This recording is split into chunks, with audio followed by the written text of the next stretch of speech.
There's always a lot of talk in our culture about the topics of freedom and liberty. You may not realize it, but liberty and freedom are byproducts of obedience. Get your coffee.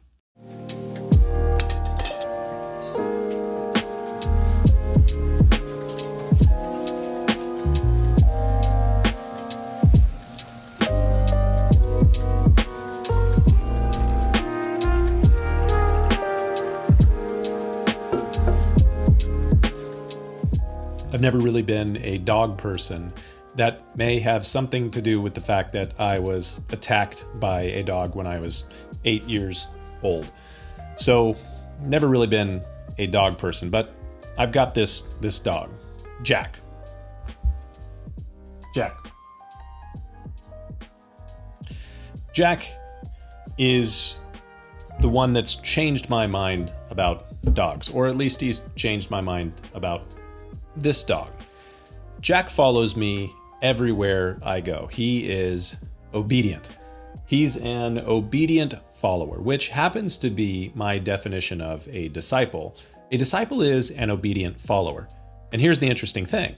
There are advantages, privileges for such obedience and faithful following. What advantage? Liberty. The Galatians had been sucked into a legalistic faith, a life dominated and directed by rules and laws. A law is a leash, but faithful followers, they have liberty. They don't have to have a leash.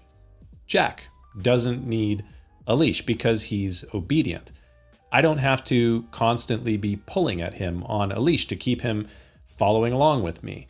When I take him for a walk, he basically does his own thing and just follows along. I keep walking and he follows me. And if he starts going somewhere I don't want him to go, I simply say no, and he stops. And if he's lagging a bit behind, I say, Jack, come on, and he runs right up to me.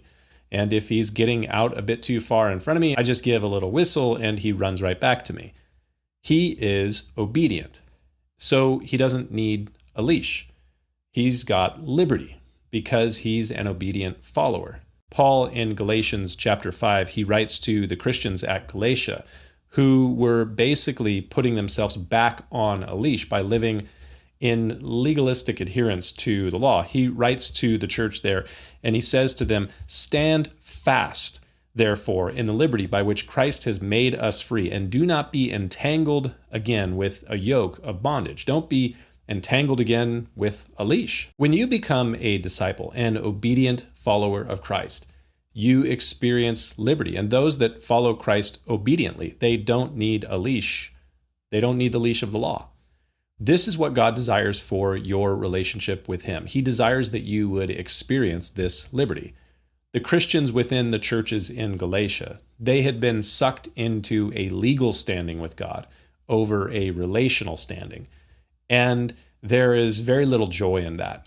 Paul was grieved by this slide into legalism among those that he had worked so hard to bring the gospel to. He writes to them in chapter 4 and he says, "I'm fearful for you because I'm afraid that I have labored in vain bringing the gospel to you. I worked so hard in bringing you the gospel, and I'm afraid that all of that work was for naught." Those are heavy words, but they beg the question, what would be the evidence that Paul had not labored in vain? What would be the proof that his work in bringing them the gospel was effectual? Two things come to mind. First, they were standing fast in the freedom by which Christ, through the gospel, had set them free.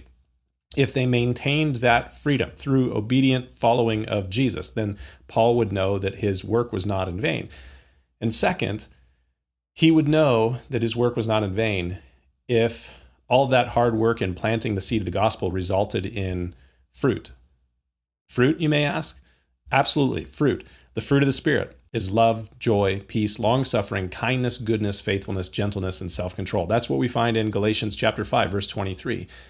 Faithful followers of Christ, disciples, they walk in the freedom of the gospel, and their lives produce the fruit of the Spirit, the evidence that God, by His Holy Spirit, is residing in and working through them. Love, joy, peace, long-suffering, kindness, goodness, faithfulness, gentleness, and self-control. Those are a good indicator, a great barometer for our lives. The extent to which these things are evident in you is the extent to which your life is mirroring Christ. Something to think about. We'll see you next time.